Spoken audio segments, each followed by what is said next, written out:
ನಮಸ್ಕಾರ ಎಲ್ರಿಗೂ ವಿಶ್ವವಾಣಿ ಜ್ಯೋತಿಷ್ಯ ಕಾರ್ಯಕ್ರಮಕ್ಕೆ ನಿಮ್ಮೆಲ್ರಿಗೂ ಪ್ರೀತಿಯ ಸ್ವಾಗತ. ಹಾಗೆ ಯುಗಾದಿ ಹಬ್ಬದ ಹಾರ್ದಿಕ ಶುಭಾಶಯ.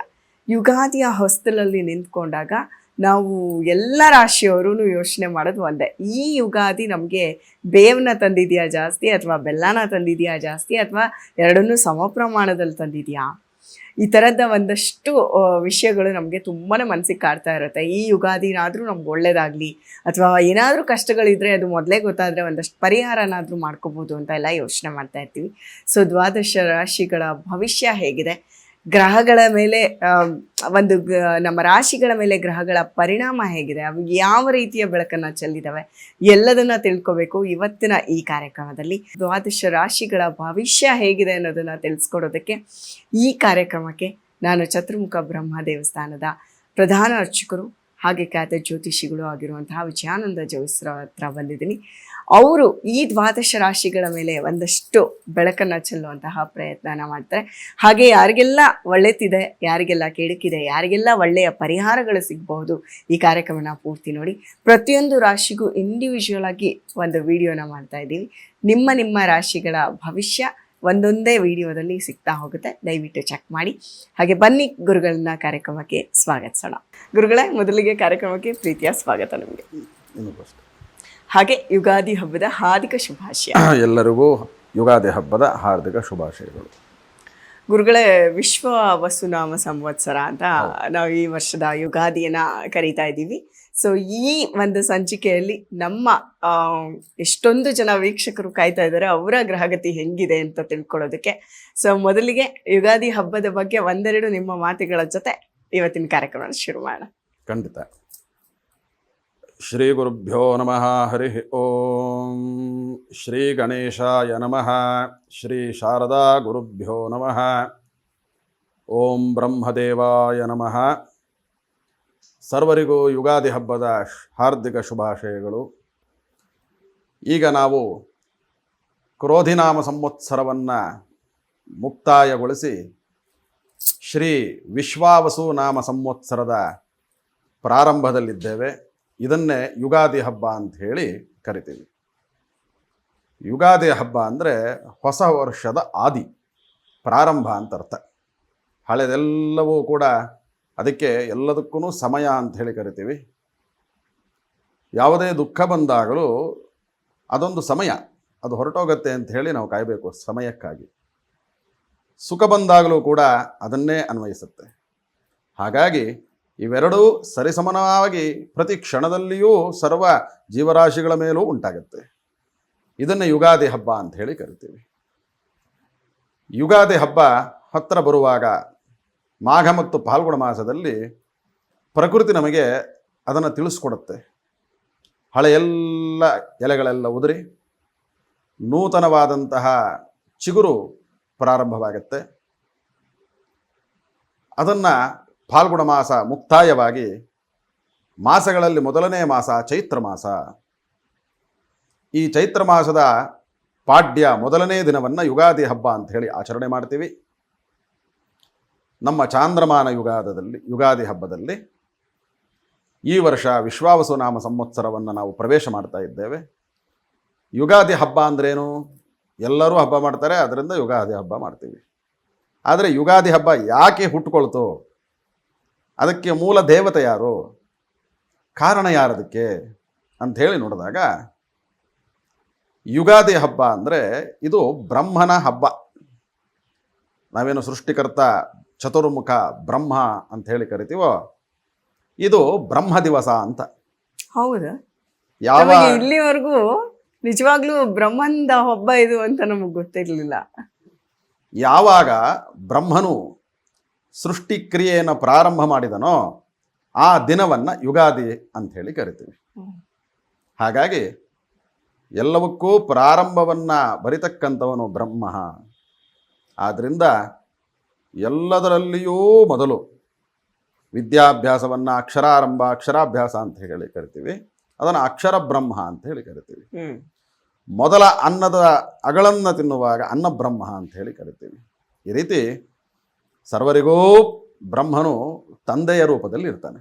ಆದ್ದರಿಂದ ಮನೆಯಲ್ಲಿ ತಂದೆ ತಾಯಿ ಪಾದ ಪೂಜೆ ಮಾಡೋದು ಯಾಕಪ್ಪ ಅಂದರೆ ಯುಗಾದಿ ಹಬ್ಬದ ದಿನ ಮನೆಯಲ್ಲಿ ಹಬ್ಬದ ಆಚರಣೆಯನ್ನು ಮಾಡಿ ಮಾವಿನ ತೋರಣವನ್ನು ಕಟ್ಟಿ ರಂಗವಲ್ಯಾದಿಗಳಿಂದ ಅಲಂಕರಿಸಿ ಮಾತಾಪಿತೃಗಳ ಪಾದಪೂಜೆಯನ್ನು ಮಾಡಿ ಬೇವು ಬೆಲ್ಲವನ್ನು ಸ್ವೀಕರಿಸ್ತೀವಿ.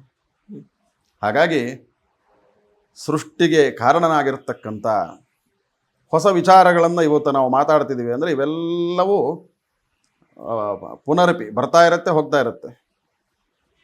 ಅದನ್ನು ನಾವೆಲ್ಲರೂ ತಿಳ್ಕೊಳ್ಳೋದಕ್ಕೆ ಪ್ರಯತ್ನ ಮಾಡ್ತಾ ಇದ್ದೀವಿ.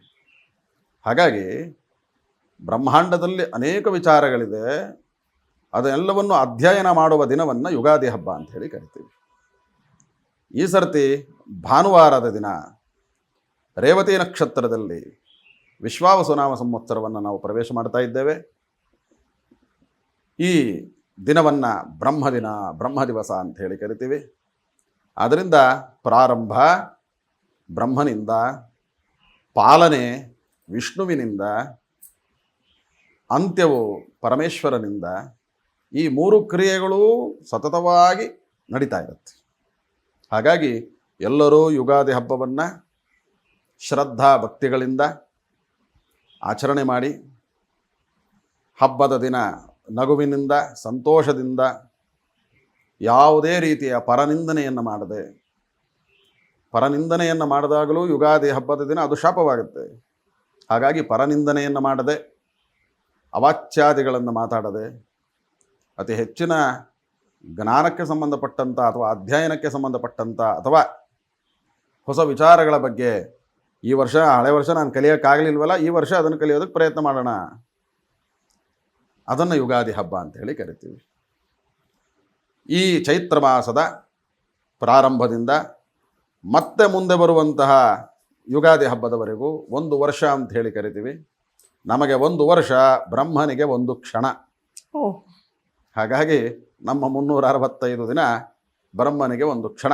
ಒಂದು ಸರ್ತಿ ಕಣ್ಣು ಮಿಟುಕಿಸಿದರೆ ಯಾವ ಸಮಯ ತಗೊಳುತ್ತೋ ಅದು ಬ್ರಹ್ಮನ ಕ್ಷಣ. ಹಾಗಾಗಿ ಎಲ್ಲವನ್ನೂ ಎಲ್ಲರಿಗೂ ಈ ವರ್ಷ ಅದು ಅತಿ ಹೆಚ್ಚಿನ ಸುಖ ಸೌಖ್ಯಗಳನ್ನು ಕೊಡಲಿ ಅಂತ ಹೇಳಿ ಭಗವಂತನಲ್ಲಿ ಪ್ರಾರ್ಥನೆ ಮಾಡೋಣ. ಹಾಗೂ 12 ರಾಶಿಗಳ ಮೇಲೆ ಗ್ರಹಗಳ ಪರಿಣಾಮ, ಪ್ರಭಾವ, ಆಳ್ವಿಕೆ ಹೇಗಿದೆ ಅಂತಲೂ ಕೂಡ ನಿರ್ಧಾರವಾಗುತ್ತೆ. ನಾವು ಇದನ್ನು ಸಂಪುಟ ರಚನೆ ಮಾಡೋದು ಅಂತ ಹೇಳಿ ಕರಿತೀವಿ. ಯುಗಾದಿ ಹಬ್ಬದ ದಿನ ಗ್ರಹಗಳಿಗೆ ಸಂಪುಟ ರಚನೆಯಾಗತ್ತೆ. ಯಾರು ರಾಜ, ಯಾರು ಮಂತ್ರಿ, ಯಾರು ಸಸ್ಯಾಧಿಪತಿ, ಈ ಸರ್ತಿ ಯಾರು ಮಳೆಯನ್ನು ಸುರಿಸ್ತಾರೆ. ಹಾಗಾಗಿ ಎಲ್ಲದಕ್ಕೂ ಒಬ್ಬೊಬ್ಬರು ಸಚಿವರಿದ್ದಾರೆ. ಅವರ ಬಗ್ಗೆ ತಿಳ್ಕೊಂಡು ಅವರ ಸಚಿವತ್ವದಲ್ಲಿ ನಾನು ಮಾಡ್ತಾ ಇರುವಂತಹ ವೃತ್ತಿಯಲ್ಲಾಗಲಿ, ಕೆಲಸ ಕಾರ್ಯದಲ್ಲಾಗಲಿ, ಅಥವಾ ನನ್ನ ಯೋಜನೆಗಳಿಗೆ ಯಾವ ಯಾವ ಗ್ರಹಗಳಿಂದ ಯಾವ ಯಾವ ಸಹಾಯ, ಅನಾನುಕೂಲ ಇವೆಲ್ಲ ನಡೆಯುತ್ತೆ ಅಂತ ತಿಳ್ಕೊಳ್ಳೋದನ್ನೇ ಯುಗಾದಿ ಹಬ್ಬ ಅಂತ ಹೇಳಿ ಕರಿತೀವಿ. ಹೇಗೆ ನಾವೆಲ್ಲ ಲೆಕ್ಕಾಚಾರಗಳನ್ನು ಆಡಿಟಿಂಗ್ ಕೊಡ್ತೀವೋ ಆ ರೀತಿ ಯುಗಾದಿ ಹಬ್ಬದ ದಿನ ಹೊಸ ಲೆಕ್ಕಾಚಾರ ಶುರುವಾಗುತ್ತೆ. ಎಲ್ಲರಿಗೂ ಅವರವರ ರಾಶಿ ಬಗ್ಗೆ ತಿಳ್ಕೊಳ್ಬೇಕಂತ, ಹೊಸ ವಿಚಾರವನ್ನು ತಿಳ್ಕೊಬೇಕಂತ ಆಸಕ್ತಿ ಇರುತ್ತೆ.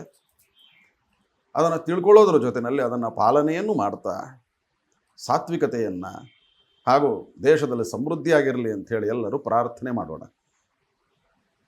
ಓಕೆ ಗುರುಗಳೇ, ಹಾಗಾದರೆ ಈಗ ನನಗೆ ಇದು ಒಂದು ಹೊಸ ವಿಚಾರ ಅಂದರೆ ನನಗೆ ಇಲ್ಲಿವರೆಗೂ ಗೊತ್ತಿರಲಿಲ್ಲ ಇದು ಚತುರ್ಮುಖ ಬ್ರಹ್ಮನ ಹಬ್ಬ ಅಂತ. ಸೊ ಹಾಗಾಗಿ ಬ್ರಹ್ಮನ ಹಬ್ಬ ಇವತ್ತು. ಇದ್ರ ಜೊತೆಗೆ ನಮ್ಮ ಗ್ರಹಗತಿಗಳು ಹೆಂಗಿದಾವೆ ಈ ವರ್ಷದ ಮೊದಲನೇ ಗ್ರಹ ನಮಗೆ ಹೆಂಗಂದರೆ ಒಂಥರ ಉತ್ಸಾಹನೂ ಇರುತ್ತೆ, ಏನಪ್ಪ ಇರಬಹುದು ಅನ್ನೋ ಹೆದರಿಕೆ ಕೂಡ ಇರುತ್ತೆ, ಅಥವಾ ಏನು ಕಷ್ಟ ಕಾದಿದೆಯೋ ಅನ್ನೋ ಒಂದು ಟೆನ್ಷನ್ ಇರುತ್ತೆ. ಸೊ ಇದಕ್ಕೆಲ್ಲ ಒಂದು ಸಣ್ಣ ಪರಿಹಾರದ ಜೊತೆಗೇನೆ ನೀವು ಯಾವ್ಯಾವ ರಾಶಿಗಳಲ್ಲಿ ಗ್ರಹಚಾರ ಹೆಂಗಿದೆ ಅನ್ನೋದನ್ನ ದಯವಿಟ್ಟು ತಿಳಿಸ್ಕೊಡಿ. ಮೊದಲನೇ ರಾಶಿ. ಖಂಡಿತ. ಮೊದಲನೇದಾಗಿ 12 ರಾಶಿಗಳ ಆದಾಯ ಮತ್ತು ವ್ಯಯಗಳನ್ನು ನಾವು ನೋಡೋಣ. ವರ್ಷದ ಆದಾಯ ನಾವಿನ್ನೂ ಅಪೇಕ್ಷೆಯಲ್ಲಿರ್ತೀವಿ, ಆದರೆ ಅದನ್ನು ಮುಂದೆ ಭಗವಂತ ಬರೆದುಬಿಟ್ಟಿರ್ತಾನೆ. ಷಷ್ಠಮಂ ಮನುಷ್ಯ ಚಿಂತಮಂ, ಸಪ್ತಮಂ ದೈವ ಚಿಂತಮಂ ಅಂತ. ನಾವು ಇವತ್ತಿನ ಯೋಚನೆ ಮಾಡ್ತಿರ್ತೀವಿ, ಮುಂದಿನ ವರ್ಷದ್ದನ್ನು ಭಗವಂತ ಬರೆದುಬಿಟ್ಟಿರ್ತಾನೆ. ಅದಕ್ಕೆ ಅವನನ್ನು ದೇವರು, ಪ್ರಕೃತಿ ಅಂತ ಹೇಳಿ ಕರಿತೀವಿ. ಹಾಗಾಗಿ ಈ ವರ್ಷ ಆದಾಯ ಮತ್ತು ವ್ಯಯಗಳು ಹೇಗಿದೆ ಅಂತಕ್ಕಂಥದ್ದನ್ನು ನೋಡೋಣ. ಸೂರ್ಯನು ಅಧಿಪತಿಯಾಗಿರಲಾಗಿ ಮೇಷ ಮತ್ತು ವೃಶ್ಚಿಕ ರಾಶಿಯವರಿಗೆ 2 ಆದಾಯ, 14 ವ್ಯಯ, 3 ಆರೋಗ್ಯ, ಅನಾರೋಗ್ಯ ಇಲ್ಲ. ರಾಜಪೂಜಾ 5 ಕೀರ್ತಿಗಳು ಅಂತ, ರಾಜಕೋಪ 6, ಸುಖ 3, ದುಃಖ 3. ವೃಷಭ ಮತ್ತು ತುಲಾ ರಾಶಿಗೆ ಇವೆರಡಕ್ಕೂ ಅಧಿಪತಿ ಒಬ್ಬನೇ ಬರ್ತಾನೆ, ಆದ್ದರಿಂದ ಇವೆರಡನ್ನು ಸೇರಿಸಿ ಹೇಳುವಂಥದ್ದು. ಮೇಷ ವೃಶ್ಚಿಕ ರಾಶಿಗೆ ಕುಜ ಅಧಿಪತಿ, ವೃಷಭ ಮತ್ತು ತುಲಾ ರಾಶಿಗೆ ಶುಕ್ರ ಅಧಿಪತಿ. ವೃಷಭ ಮತ್ತು ತುಲಾ ರಾಶಿಗೆ 11 ಆದಾಯ, 5 ವ್ಯಯ. ಆದಾಯ ಜಾಸ್ತಿ, ಖರ್ಚು ಕಡಿಮೆ. ಆರೋಗ್ಯ 2, ಅನಾರೋಗ್ಯ 5.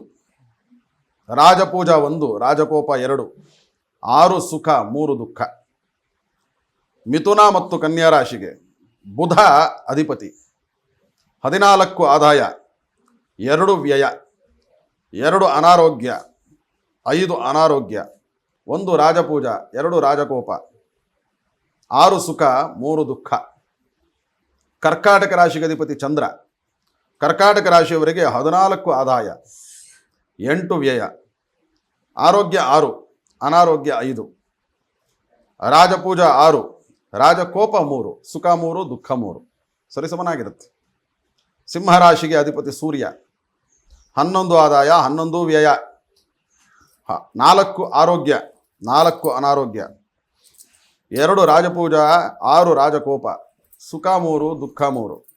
ಧನುಸ್ಸು ಮತ್ತು ಮೀನ ರಾಶಿಗೆ ಅಧಿಪತಿ ಗುರು, ಆದಾಯ 5, ವ್ಯಯ 5, 1 ಆರೋಗ್ಯ, 1 ಅನಾರೋಗ್ಯ, 4 ರಾಜಪೂಜಾ, 2 ರಾಜಕೋಪ, ಸುಖ 6 ದುಃಖ 3.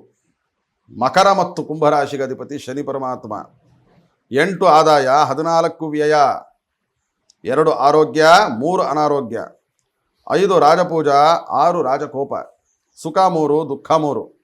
ಹಾಗೂ ಈ ವರ್ಷದಲ್ಲಿ 2 ಚಂದ್ರಗ್ರಹಣಗಳನ್ನು ನೋಡ್ತೀವಿ. ನಮ್ಮ ಭಾರತಕ್ಕೆ 2 ಚಂದ್ರಗ್ರಹಣಗಳು ಈ ಬಾರಿ ಇವೆ. ಸೆಪ್ಟೆಂಬರ್ 7ನೇ ತಾರೀಕು ಭಾದ್ರಪದ ಶುಕ್ಲ ಹುಣ್ಣಿಮೆ ದಿನ ಭಾನುವಾರ ಚಂದ್ರಗ್ರಹಣ ಸಂಭವಿಸುತ್ತೆ. ನಮಗದು ಕಾಣೋದರಿಂದ ಗ್ರಹಣದ ಆಚರಣೆ ಇದೆ. 21 ಸೆಪ್ಟೆಂಬರ್, ಅದೇ ಸೆಪ್ಟೆಂಬರಲ್ಲಿ 21ನೇ ತಾರೀಕು ಸೂರ್ಯಗ್ರಹಣ ಇದೆ. ನಮಗಿಲ್ಲ ಆಚರಣೆ, ನಮಗೆ ಅದರ ಗೋಚಾರ ಇಲ್ಲ. ಫೆಬ್ರವರಿ 2026 17ನೇ ತಾರೀಕು ಅಮಾವಾಸ್ಯೆಗೆ ಬರುವ ಸೂರ್ಯಗ್ರಹಣ ನಮಗೆ ಗೋಚರ ಇಲ್ದಿರೋ ಕಾರಣ ಆ ಸೂರ್ಯಗ್ರಹಣವೂ ಇಲ್ಲ. ಮಾರ್ಚ್ 3ನೇ ತಾರೀಕು ಮುಂದಿನ 2026ನೇ ಮಾರ್ಚ್ 3ಕ್ಕೆ ಚಂದ್ರಗ್ರಹಣ ಇದೆ. ಅದು ನಮಗೆ ಗೋಚರವಿದೆ. ಆದ್ದರಿಂದ 2 ಚಂದ್ರಗ್ರಹಣದ ಆಚರಣೆ ಇದೆ. ಯಾಕೆ ಗ್ರಹಣವನ್ನು ಈಗ ಹೇಳಿದೆ ಅಂದರೆ, ಚಂದ್ರನ ಸೂರ್ಯಗ್ರಹಣಕ್ಕಿಂತ ಚಂದ್ರಗ್ರಹಣದ ಎಫೆಕ್ಟ್ ಪ್ರಭಾವ ಜಾಸ್ತಿ ಇರುತ್ತೆ. ಸೆಪ್ಟೆಂಬರ್ನಲ್ಲಿ ಗ್ರಹಣ ಇದೆ ಅಂದರೆ 6 ತಿಂಗಳು ಮುಂಚೆಯಿಂದನೇ ಅದರ ಪ್ರಭಾವ ಶುರುವಾಗಿರುತ್ತೆ. ಹಾಗಾಗಿ ಅದರ ಬಗ್ಗೆನೂ ಎಚ್ಚರಿಕೆ ಇರಲಿ. 2 ಚಂದ್ರಗ್ರಹಣಗಳು, ಅತಿಯಾದಂತಹ ನೀರು, ಅತಿಯಾದಂತಹ ಜಲದ ಪ್ರವಾಹ, ಅತಿಯಾದಂತಹ ವೃಷ್ಟಿ ಈ ಬಾರಿ ಎಲ್ಲರಿಗೂ ಅದು ಕಾಣುತ್ತೆ. ಹಾಗಾಗಿ ಆ ಒಂದು ಕಾಲದಲ್ಲಿ ಮಾಡಬೇಕಾದಂತಹ ಆಚರಣೆಗಳನ್ನು ಎಲ್ಲರೂ ಆಚರಿಸಬೇಕು. ಆ ನಂತರವಾಗಿ ನಾವು ಯುಗಾದಿಯ ಮೊದಲನೇ ದಿನವನ್ನು ಪ್ರವೇಶ ಮಾಡಿದ್ರೆ, ಮಾರ್ಚ್ 30ನೇ ತಾರೀಕು ಯುಗಾದಿ ಹಬ್ಬ. ಮಾರ್ಚ್ 30 ಭಾನುವಾರ, ರೇವತಿ ನಕ್ಷತ್ರ. ಈ ನಕ್ಷತ್ರದಲ್ಲಿ ಚಾಂದ್ರಮಾನ ಯುಗಾದಿ ಪ್ರಾರಂಭ. ಯುಗಾದಿಯ ಹಿಂದಿನ ದಿನ ಅಂದರೆ 29ನೇ ತಾರೀಕು ಶನಿವಾರ, ಶನಿಗ್ರಹವು ಕುಂಭರಾಶಿಯಿಂದ ಮೀನರಾಶಿಗೆ ಸಂಚರಿಸ್ತಾರೆ. ಹಾಗಾಗಿ 12 ರಾಶಿಗಳ ಮೇಲೂ ಪ್ರಭಾವ ಇರುತ್ತೆ. ಒಂದು ವಸ್ತು ತನ್ನ ಸ್ಥಳದಿಂದ ಕದಲಿದಾಗ ಅದರ ಅಕ್ಕಪಕ್ಕ ಇದ್ದಂತಹ ಅನೇಕ ವಸ್ತುಗಳು ಕೂಡ ಗೋಚರಿಸುತ್ತೆ. ಅದೇ ರೀತಿ ಅತ್ಯಂತ ಪ್ರಭಾವಶಾಲಿಯಾದಂತಹ ಶನಿಗ್ರಹವು ಮೀನರಾಶಿಗೆ ಹೋಗ್ತಿರೋದರಿಂದ, ಗುರುವಿನ ಮನೆಗೆ ಶನಿಯು ಪ್ರವೇಶ ಮಾಡ್ತಿರೋದರಿಂದ ಒಂದಷ್ಟು ರಾಶಿಗಳ ಮೇಲೆ 12 ರಾಶಿಗಳ ಮೇಲೂ ಸರಿಸಮನಾದಂತಹ ಅಥವಾ ಅತಿ ಪ್ರಭಾವಶಾಲಿ ಉಳ್ಳಂತಹ ಫಲಗಳನ್ನು ಅವರು ಕೊಡ್ತಾರೆ.